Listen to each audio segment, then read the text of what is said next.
ये है NCERT chemistry class 10 का, जिसमें मैंने कवर किया है सारे एक्टिविटी इन वन शॉट।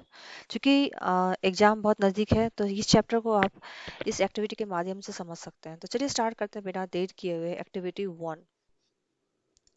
और इस वीडियो का मकसद ये भी है कि आप कैसे सिर्फ 30 मिनट में इस पूरे चैप्टर को चाहें तो रिवाइज कर सकते हैं। इसमें हम जो भी बीच में एक्टिविटी आएंगे, फार्मूला राइटिंग, बैलेंसिंग, तो हम इसमें ये सीखेंगे फार्मूला राइटिंग कैसे करते हैं, बैलेंसिंग इक्वेशन कैसे करते हैं। यदि आप इस चैप्टर को अच्छे से जाते हैं तो आपका 10 मार्क्स केमिस्ट्री का पक्का है। तो चलिए स्टार्ट करते हैं एक्टिविटीज। यहाँ पे क्या किया गया कि मैग्नीशियम रिबन को लिया गया है, जो कि अराउंड 3 to 4 सेंटीमीटर का मैग्नीशियम रिबन है। उसको हमने क्या किया है, गर्म किया है। पहले इसको क्या करते हैं, rubbing with the sand paper. पहले इसको रब करते हैं और फिर इसको हम लोग बर्न करते हैं। अब देखिए क्वेश्चन कैसे पूछा गया। क्वेश्चन पूछा गया why magnesium ribbon is scrubbed with help of sand paper. पहले इसको क्यों घिसते हैं, ये क्वेश्चन पूछा गया है। तो इसका जवाब क्या है, हमें पता है कि जो मैग्नीशियम होता है वो एक होता है एक्टिव मेटल, रिएक्टिव मेटल होता है। तो जो मैग्नीशियम होता है ये कंबाइन कर लेता है ऑक्सीजन के साथ और बना लेता है ऑक्सीजन ऑक्साइड। कहने का मतलब क्या हुआ, ये जो मैग्नीशियम आप रिबन देख रहे हैं एक्चुअली में ये सराउंडेड है एक लेयर ऑफ मैग्नीशियम ऑक्साइड से। क्योंकि जैसे ही मैग्नीशियम को आप हवा के कांटेक्ट में लाएंगे ये मैग्नीशियम ऑक्साइड बन जाएगा। तो अब इसको गर्म करेंगे, कुछ एक्शन दिखेगा ही नहीं। तो हमें क्या करना है, इसको घिसना है, घिस घिस के ये जो लेयर है उसको इसको क्लीन करना है। तो मैग्नीशियम पूरा क्लीन ही हो गया, राइट। तो मैग्नीशियम जो है हमारा अब क्लीन हो गया है। और चूंकि अब क्लीन हो गया है तो हमारा मैग्नीशियम, अब हम इसको बर्न करेंगे तो हमें इक्वेशन दिखेगा। तो इसका इक्वेशन लिख लेते हैं। अब देखिए फार्मूला राइटिंग प्रैक्टिस कैसे करेंगे हम।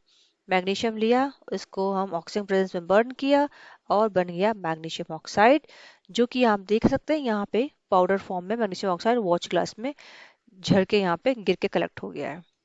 अब इसको बैलेंस कर लेते हैं। जब भी आप बैलेंस करें तो आप कुछ भी लिखना है तो आप इन फ्रंट में लिखेंगे, कभी भी फॉर्मूला को चेंज नहीं करेंगे। तो ये हमारा करेक्ट फॉर्मूला है मैग्नीशियम ऑक्साइड का। इसको बैलेंस करने के लिए यहाँ 2 ऑक्सीजन है तो हम यहाँ पे लगा देंगे 2। अब देखेंगे कि आप मैग्नीशियम जो है यहाँ पे हमारा 2 मैग्नीशियम है तो यहाँ पे लिख देंगे 2 mg और ये ऑक्सीजन। तो इधर 2 मैग्नीशियम, इधर 2 मैग्नीशियम, इधर 2 ऑक्सीजन एटम, इधर 2 ऑक्सीजन एटम है। तो ये मैग्नीशियम बैलेंस है। तो इस एक्टिविटी में हमने क्या सीखा, हमने सीखा फर्स्ट फॉर्मूला राइटिंग कैसे करते हैं। MgO लिखते हैं, MgO2 लिखा तो ये गलत क्यों है, ये गलत इसीलिए क्योंकि मैग्नीशियम पे चार्ज होता है +2, ऑक्साइड पे चार्ज होता है 2-। तो जब भी आप कंबाइन करते हैं तो आप चार्ज को देखते हैं कि न्यूट्रलाइज हो जाए। तो यदि हम इसको MgO लिखेंगे तो इक्वेशन हमारा बैलेंस है, क्योंकि इसमें चार्ज जो है ये कैंसिल हो गया है, 2+ और 2-। तो ये करेक्ट फार्मूला है। इस एक्टिविटी में हमने सीखा कि मैग्नीशियम को क्लीन क्यों करते हैं, क्योंकि मैग्नीशियम ऑक्साइड का एक लेयर होता है, उसको निकालना पड़ता है, इसके लिए आपको सैंड पेपर से घिसना पड़ता है। आई होप ये एक्टिविटी समझ में आ गया। चलिए बढ़ते हैं next activity 1.2। Take a lead nitrate solution in test tube. एक टेस्ट ट्यूब लेना है, इसमें लेना है लेड नाइट्रेट सॉल्यूशन। अब लेड नाइट्रेट का फॉर्मूला क्या होता है, PbNO3 का होल ट्वाइस। क्यों, क्योंकि Pb पे होता है 2+ चार्ज, नाइट्रेट पे होता है NO3-। तो इसको बैलेंस करने के लिए हमको यहाँ पे एक और नाइट्रेट लेना पड़ेगा, इसीलिए हमारा ये करेक्ट फॉर्मूला है। अब इसमें हम ऐड कर रहे हैं पोटेशियम आयोडाइड का सॉल्यूशन को। तो क्या होता है, तो हमारा बनता है lead iodide plus potassium nitrate. इसको बैलेंस कर लेते हैं। यहाँ पे लिखते हैं 2, यहाँ पे लिखते हैं 2 और यहाँ पे लिखते हैं 2। तो हमारा ये बैलेंस इक्वेशन हो गया। अब पूछा जाएगा व्हाट डू यू ऑब्जर्व। तो हमें याद रखना है लेड ऑक्साइड जो होता है एक येलो प्रेसिपिटेट बनता है, इसीलिए इसका कलर जो हम देखेंगे वो येलो बन जाएगा और ये तो होता है कलरलेस सॉल्यूशन। तो अब हमारा ये इक्वेशन बैलेंस हो गया। तो इस एक्टिविटी में हमने क्या सीखा, लेड नाइट्रेट फार्मूला क्या होता है, येलो प्रेसिपिटेट क्या बनता है, उसका फार्मूला क्या होता है, लेड आयोडाइड होता है, और इक्वेशन को बैलेंस कैसे करते हैं। अब चलिए देखते हैं activity number 1.3। Take a zinc granule. एक जिंक लेते हैं, तो चलिए स्टार्ट करते हैं writing. Zinc plus hydrochloric acid formula क्या होता है, Cl। तो हमें क्या बनेगा, ये एक्चुअली में आप एसिड बेस चैप्टर को रिवाइज कर सकते हैं। जब भी मेटल रिएक्ट करता है एसिड के साथ तो बनता है क्या बनता है? Metal with acid, it will form salt plus hydrogen gas.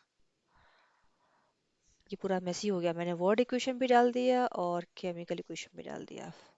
तो चलिए स्टार्ट करते हैं डायरेक्टली। ZnCl2 बनेगा प्लस हाइड्रोजन गैस, कैसे दिखाएंगे? H2। और जब गैस इवॉल्व होता है तो हम एरो करके ऐसे दिखाते हैं।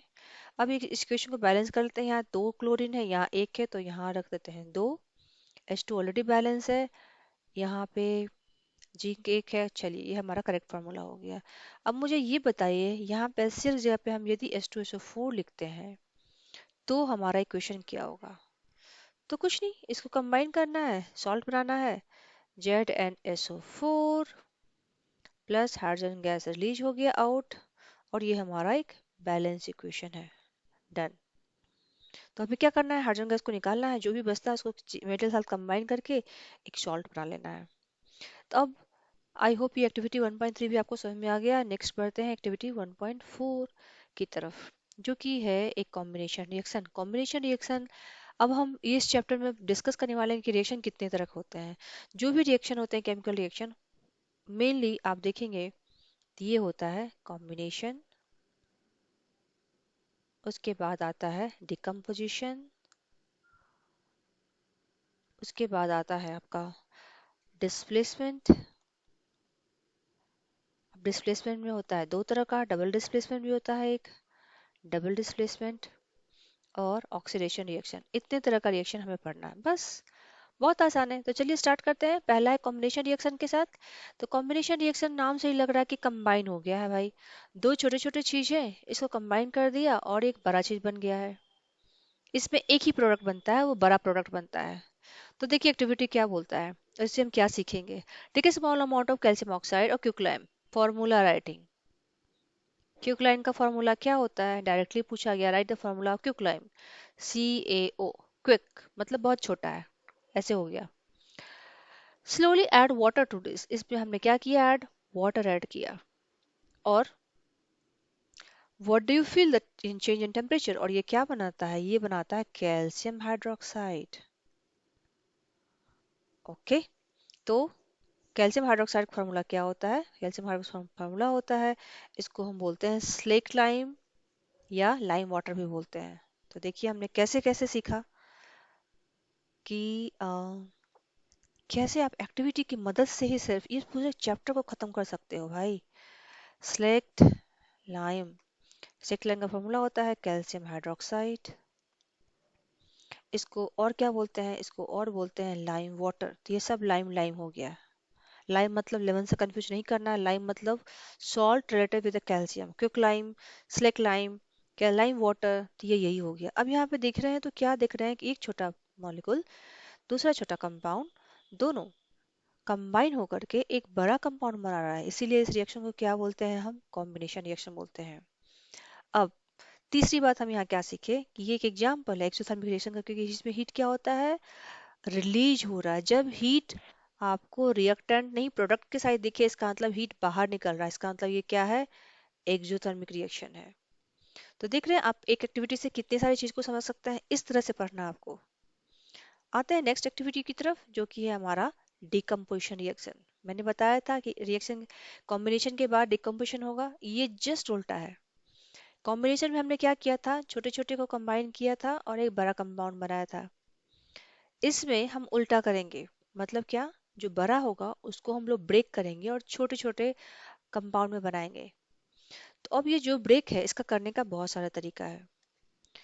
तो इसको ब्रेक करने का, अब ये ब्रेक तो आसानी से होगा नहीं। ब्रेक करने का तरीका है कि आप जब डिकम्पोजिशन करते हो तो आप इसको तीन तरह से ब्रेक कर सकते हो। या तो आप इसको हीट देके ब्रेक करो, कर रहे हैं गरम, कर रहे हैं गरम। या आप लाइट की तरफ से इसको डिकम्पोज कर सकते हो, या फिर आप इलेक्ट्रिसिटी के थ्रू से डिकम्पोजिशन कर सकते हो। यदि हीट की तरफ यूज करके डिकम्पोजिशन हुआ है तो वैसे रिएक्शन को बोलते हैं थर्मल डिकम्पोजिशन। यदि आप लाइट के बेसिस पे उसको डिकम्पोज करो तो उसको बोलते हैं फोटोलाइसिस। फोटो मतलब क्या होता है? फोटो मतलब होता है लाइट, तो उसको बोलेंगे हम फोटोलाइसिस। हम ये एज्यूम कर रहे हैं कि हम रिवीजन के लिए कर रहे हैं, इसलिए हम बहुत डिटेल में नहीं जा रहे हैं। यदि आप इलेक्ट्रिसिटी के बेसिस पे इसको डिकम्पोज कर रहे हो तो इसको बोलते हैं इलेक्ट्रोलाइसिस। ऐसे पढ़ेंगे तो हम कभी भी नहीं भूलेंगे इस चैप्टर को। तो चलिए स्टार्ट करते हैं। फर्स्ट जो कि है थर्मल डिकम्पोजिशन। अब देखिए क्वेश्चन क्या पूछा गया है लास्ट एग्जाम में। क्वेश्चन पूछा गया है कि ये ग्रीन कलर का क्रिस्टल था, जब वो हीट पास हुआ तो उसका कलर जो है वो चेंज हो गया है। और बताइए कि उसका जो बहुत ही ऑर्डर स्मेल, बहुत ही अजीब सा गैस बना उसका क्या है। तो हमें पहचानना कि जो हमें दिया गया ग्रीन कलर का वो क्या है। जो ग्रीन कलर का प्रेसिपिटेट होता है या जो क्रिस्टल होता है वो है फेरस सल्फेट। अब देखिए दो चीज याद रखना, फेरस जब कोई बोले तो प्लस प्लस, जब फेरिक बोले फेरिक तो हो जाएगा Fe3+। Ferrous sulphate FeSO4। FeSO4 को जब हीट दिए हैं तो ये ब्रेक कर गया फेरिक ऑक्साइड में। तो याद रखना जो फेरस होता है वो ग्रीन कलर का होता है, लेकिन जब ये फेरिक हो जाता है तो वो रेडिश ब्राउन हो जाता है। कैसे याद रखेंगे? रेड मतलब डेंजर, बहुत ज्यादा, रेडिश ब्राउन हो गया। तो जब ये फेरस सल्फेट को हीट दिए तो ये फेरिक ऑक्साइड बन गया, plus sulphur dioxide. Sulphur dioxide gas release हुआ है जिसका ऑर्डर बहुत ही गंदा वाला स्मेल होता है, एक बहुत ही फॉल स्मेल होता है। तो ये हमें क्वेश्चन याद रखना है। कलर कैसा था? ग्रीन था। जब गर्म किया तो कैसा हो गया? रेडिश ब्राउन हो गया। और गैस, दो गैस कौन सा रिलीज हुए? Sulphur dioxide, sulphur trioxide release हुए। तो आप एक एक्टिविटी से इस तरह से पांच छह क्वेश्चन बनाइए। क्वेश्चन इससे बाहर कहीं आएगा ही नहीं। सारे क्वेश्चन बस यहीं से बनते हैं, आपको यही माइंड में रख के इसको पढ़ना है। तो ये एग्जाम्पल हो गया हमारा थर्मल डिकम्पोजिशन का। एक और एग्जाम्पल होता है कैल्शियम कार्बोनेट का। तो चलिए उसको भी देख लेते हैं। अब एक और डिकम्पोजिशन रिएक्शन जो है उसको भी हम सॉल्व कर लेते हैं। वो होता है कैल्शियम कार्बोनेट जो होता है, जिसको लाइमस्टोन बोलते हैं। जब इसको हम हीट देते हैं तो ये ब्रेक होकर के छोटे छोटे कंपाउंड बनाते हैं, कैल्शियम ऑक्साइड एंड CO2। तो ये भी एक एग्जाम्पल है थर्मल डिकम्पोजिशन का। अब ये क्वेश्चन कैसे पूछा जाएगा? What happen when limestone is given heat. तो फिर ये क्या करता है? ब्रेक डाउन होकर ये बना लेता है। आई होप ये आपको एक्टिविटी समझ में आ गया है। अब नेक्स्ट मूव करते हैं नेक्स्ट एक्टिविटी की तरफ, जो कि हमारा एक्टिविटी 1.6। तो ये हमारा जो था ये मैंने कवर कर लिया है। एक्टिविटी 1.6 क्या बोलता है? तो ये है next thermal decomposition. Take a piece of lead nitrate. तो फॉर्मूला लिख लेते हैं लेड नाइट्रेट का, PbNO3 का होल 2। जब इसको हम हीट करेंगे तो क्या बनता है? अब देखिए हिंट यही है आपका। हिंट क्या बोल रहा है? कि it will give you nitrogen dioxide. तो जब इसको ब्रेक करेंगे तो बनेगा lead oxide plus NO2 NO2 plus oxygen. अब इसको बैलेंस कर लेते हैं। यहाँ डालते हैं दो, यहाँ डालते हैं दो, तो Pb हो गया। NO2 यहाँ पे है, यहाँ पे दो, दो ना चार है, तो यहाँ पे लिख देते हैं 4। अब काउंट करते हैं। लेट इधर दो है, इधर दो है। ऑक्सीजन कितना हो गया? दो दिया 6। इधर ऑक्सीजन है दो, और इधर है ओके इधर हो गया 12 ऑक्सीजन, क्योंकि ये दो से मल्टीप्लाई 6 और ये दो 12 हो गया। इधर कितना है? दो, चार दूना 8, दो 10, 10 तो 12 है, सही है। N4 तो ये हमारा एक बैलेंस इक्वेशन है। अब देखिए लास्ट ईयर पूछा गया कि ये जो ब्राउन गैस, ब्राउन फ्यूम निकलता है वो क्या है? वो है नाइट्रोजन डाइऑक्साइड। कभी भी नाइट्रोजन ट्राइऑक्साइड नहीं लिखना है। यही सब हमें ध्यान रखना कि कलर क्या था, ब्राउन फ्यूम्स था। इनिशियली इसका कलर कैसा था? लेड नाइट्रेट तो कलर जो होता है कलरलेस ही होता है। तो ये सब आपको प्रैक्टिस से ही आएगा। आई होप ये आपको समझ में आ गया। चलिए बढ़ते हैं नेक्स्ट की। ये भी एग्जांपल है थर्मल डिकम्पोजिशन का। तो नेक्स्ट आते हैं एक्टिविटी नंबर 7, 1.7। अब नेक्स्ट हमने डिस्कस किया था कि हम ब्रेक डाउन करेंगे with help of electricity, and that is called electrolysis. यहाँ पे क्या किया गया है? वाटर को लिया है और वाटर को हम with the help of electricity इसको ब्रेक किए हैं, और ये रिलीज हुआ है हाइड्रोजन गैस और ऑक्सीजन गैस। इसको बैलेंस कर लेते हैं। यहाँ लगाते हैं दो, यहाँ 2। तो अब यहाँ पे देखिए किस तरह का क्वेश्चन पूछा जाएगा। आप यदि देखेंगे इसका वॉल्यूम का, तो ऑक्सीजन का वॉल्यूम और हाइड्रोजन का वॉल्यूम में डिफरेंस देखिए। हाइड्रोजन का वॉल्यूम जब भी होगा वो ऑक्सीजन के वॉल्यूम से ज्यादा होगा। मतलब क्या? यदि आप ऑक्सीजन जो है का वॉल्यूम आप देखेंगे तो यहाँ पे कम है, राइट। यदि 5 सेंटीमीटर क्यूब कलेक्शन हुआ ऑक्सीजन का, तो ये हमारा 10 सेंटीमीटर क्यूब कलेक्शन होगा, क्योंकि इसका रेशियो क्या होता है, 2:1 का है। तो ये इस तरह से भी क्वेश्चन पूछा गया है in terms of volume, in terms of ratio, in terms of decomposition की क्या होता है। तो ये हमें याद रखना, यहाँ पे ये भी याद रखना कि एनोड पे होगा ऑक्सीजन, ये जो ऑक्सीजन देख रहे हैं ये एनोड पे रिलीज होगा, और कैथोड पे होगा रिलीज हाइड्रोजन। कैथोड पे यूजली कैटायन रिलीज होता है, तो आपको पता है एच जो होता है mainly with non metal H plus के फॉर्म में होता है, तो ऐसे भी याद रख सकते हैं आप, कैथोड कैटायन, एनोड एनायन।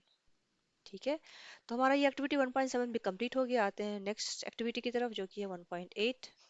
अब आते हैं हमारा नेक्स्ट डिकम्पोजिशन जो कि है with help of light. Light के कारण से कैसे इलेक्ट्रोलाइसिस होता है, तभी हम कुछ बोलते हैं कुछ ये मेडिसिन को आप ब्राउन बोतल में रखो, ब्लैक बोतल में रखो, क्योंकि with help of light also electrolysis हो जाता है। तो जो HCl सॉरी AgSCl जो है यहाँ पे सिल्वर क्लोराइड, ये भी क्वेश्चन पूछा गया कि what happen when silver chloride kept in sunlight. तो जो एक्सपोजर होता है AgCl का वो ब्रेक हो जाता है सिल्वर और क्लोरीन गैस में। सिमिलरली आप देखेंगे इस सेकेंड इक्वेशन में क्या होता है कि जो सिल्वर ब्रोमाइड होता है वो भी ब्रेक डाउन होके, तो लेड ब्रो जो सिल्वर ब्रोमाइड है वो in presence of sunlight break down हो गया सिल्वर एंड ब्रोमीन। तो ये हमारा एक्टिविटी 6 भी कंप्लीट हो गया। ये भी डिकम्पोजिशन है विथ हेल्प ऑफ सनलाइट। अब नेक्स्ट एक्टिविटी की तरफ आते हैं जो कि हमारा है एक्टिविटी नंबर 1.8 हो गया, 1.9 डिस्प्लेसमेंट रिएक्शन। डिस्प्लेसमेंट रिएक्शन में क्या होता है, नाम जो डिस्प्लेसमेंट मतलब एक रिएक्टिव मेटल जो है दूसरे लेस रिएक्टिव मेटल को डिस्प्लेस कर दिया गया है। तो यहाँ पे देखिए क्या क्वेश्चन है कि कॉपर सल्फेट में हमने आयरन को रखा है और फिर क्या हो रहा है आयरन नेल का या सॉल्यूशन का क्या होगा। तो हमें पता है जो आयरन होता है वो ज्यादा रिएक्टिव होता है कॉपर से। ये इसी तरह है जैसे कि मान लीजिए कोई पॉलिटिशियन या कोई आदमी बहुत स्ट्रोंगर है, तो लेस स्ट्रोंगर पर्सन को डिस्प्लेस कर सकता है, डोमिनेट कर सकता है। सेम इसी तरह क्या हो रहा है कि यहाँ पे जो आयरन होता है, ये देखिए इक्वेशन, आयरन जो है कॉपर सल्फेट, जब आप इसको डालते हैं तो इनिशियली कॉपर सल्फेट का रंग ग्रीन था, लेकिन अब जो है ये आयरन डिस्प्लेस कर दिया है कॉपर को और खुद कंबाइन कर गया है और बनाया फिर सल्फेट, जिसका कलर आप देख सकते हैं कि ये कलर अब ब्लू जा चुका है और बना है कॉपर। तो आयरन नेल जो था इनिशियली ऐसा था, iron nail taken out from the copper sulphate solution, तो इसका कलर ऐसा हो गया। क्योंकि ये जो ब्राउन कलर देख रहे हैं, why does the iron nail become brownish, ऐसा क्वेश्चन पूछा गया है। बिकॉज अब जो आयरन नेल था वो आयरन नेल के ऊपर एक लेयर कॉपर का बैठ गया है और इसीलिए ब्राउन कलर का हो गया है। Other example of displacement reaction में हम बताए गए जैसे जिंक और कॉपर सल्फेट का सॉल्यूशन ले लेते हैं, तो zinc again is more reactive than the copper, तो ये क्या करेगा कॉपर को डिस्प्लेस कर देगा और बनाएगा जिंक सल्फेट एंड कॉपर। अभी आप देखेंगे रिएक्टिविटी में तो कॉपर नीचे है। लेड और कॉपर क्लोराइड में क्या होता है, जब ये कॉपर क्लोराइड में डालते हैं तो लेड क्लोराइड में जाता है और कॉपर में जाता है। तो ये सब एग्जांपल है डिस्प्लेसमेंट रिएक्शन का, क्योंकि जिंक और lead are more reactive element than the copper. ये भी पूछ सकता है कि इससे आपको क्या कंक्लूजन निकलता है। इससे यही कंक्लूजन निकलता है कि ये दोनों कॉपर से ज्यादा रिएक्टिव है, इसीलिए वो कॉपर को डिस्प्लेस कर दिए हैं। So they displace the copper from its compound, इसीलिए इसको बोलते हैं डिस्प्लेसमेंट रिएक्शन। तो यहाँ पे क्या हो रहा है, एक मेटल दूसरे मेटल को डिस्प्लेस कर रहा है। अब एक कुछ होता है डबल डिस्प्लेसमेंट। डबल डिस्प्लेसमेंट में क्या होता है, एक काइंड ऑफ एक्सचेंज होता है, दो एटम एक दूसरे को एक्सचेंज करते हैं। For example sodium sulphate react with the barium chloride. यहाँ पे आप देखेंगे तो सोडियम जो है ये कंबाइन हो गया है क्लोरीन के साथ, और बेरियम जो कंबाइन हो गया सल्फेट के साथ। तो यहाँ दो दो डिस्प्लेसमेंट एक साथ हो रहे हैं, barium sulphate and sodium chloride. तो ये समझना बहुत ही आसान है कि यहाँ पे आप देखेंगे कि दो दो एक्सचेंज हो रहा है, बेसिकली यहाँ पे एक्सचेंज होता है। तो वैसे रिएक्शन को बोलते हैं डबल डिस्प्लेसमेंट रिएक्शन। अब हम आते हैं नेक्स्ट एक्टिविटी पे, एक्टिविटी 1.11। अब नेक्स्ट एक्टिविटी हमको ये बस समझना है कि ऑक्सीडेशन और रिडक्शन क्या होता है। अब रिएक्शन बहुत तरह का होता है। ऑक्सीडेशन क्या होता है, वैसे रिएक्शन जिसमें ऑक्सीजन का कम्बिनेशन होता है, मतलब वो ऑक्सीजन के साथ कंबाइन करता है। फॉर एग्जाम्पल यदि ये पूछा जाए कि आप कॉपर पाउडर को ऑक्सीजन के साथ गर्म करे हो या इसको गर्म करे हो, बस गर्म करे, ऑक्सीजन तो हवा में है ही, तो क्या बनाता है, ये बनाता कॉपर ऑक्साइड। बहुत ही सिंपल है, Cu प्लस ऑक्सीजन कंबाइन होकर बन गया CuO। तो ऐसा रिएक्शन को क्या बोलते हैं, ऐसे रिएक्शन को ऑक्सीडेशन बोलते हैं, जिसमें ऑक्सीजन क्या होता है, कंबाइन हो जाता है। और यदि हाइड्रोजन गैस को पास करें CuO प्लस हाइड्रोजन, तो अभी ये बना देगा Cu कॉपर और H2O। तो यहाँ पे क्या हो रहा है, ऐसा रिएक्शन को बोलेंगे रिडक्शन, क्योंकि यहाँ पे ऑक्सीजन लॉस हो रहा है। तो आपको पता होना चाहिए कि ऑक्सीडेशन वो रिएक्शन होता है जिसमें ऑक्सीजन कंबाइन होता है, रिडक्शन वो होता है जिसमें कि ऑक्सीजन हटता है और हाइड्रोजन कॉम्बिनेशन होता है। तो ये एक एग्जांपल हो गया रिडक्शन का। कभी कभी किसी रिएक्शन में दोनों होता है, ऑक्सीडेशन भी होता है, रिडक्शन भी होता है। जैसे कि एक एग्जांपल ले लेते हैं, ZnO प्लस सी, तो ये बना लाता है CO प्लस जिंक। तो यहाँ पे ये देखेंगे तो जिंक का क्या हो गया है, रिडक्शन हो गया, क्योंकि ऑक्सीजन का यहाँ पे लॉस हो गया है, ऑक्सीजन लॉस, तो रिडक्शन हो गया। कार्बन क्या किया, ऑक्सीजन के साथ कंबाइन किया, तो यहाँ हो गया ऑक्सीडेशन। तो ऐसा रिएक्शन जिसमें दोनों साथ में होता है उस रिएक्शन को बोलते हैं ऑक्सीडेशन, सॉरी रिडॉक्स। रिडॉक्स मतलब हो गया ऑक्सीडेशन प्लस रिडक्शन। तो ये 20 मिनट में हमने पूरा इस चैप्टर को खत्म कर लिया with the help of activity, chemical reaction and equation. I hope ये वीडियो आपको अच्छा लगा और ये हेल्प करेगा आपके अंडरस्टैंडिंग को। वीडियो को अच्छा लगा तो थैंक्स फॉर वॉचिंग, और ऐसे टिप्स के लिए please subscribe the channel. Thank you.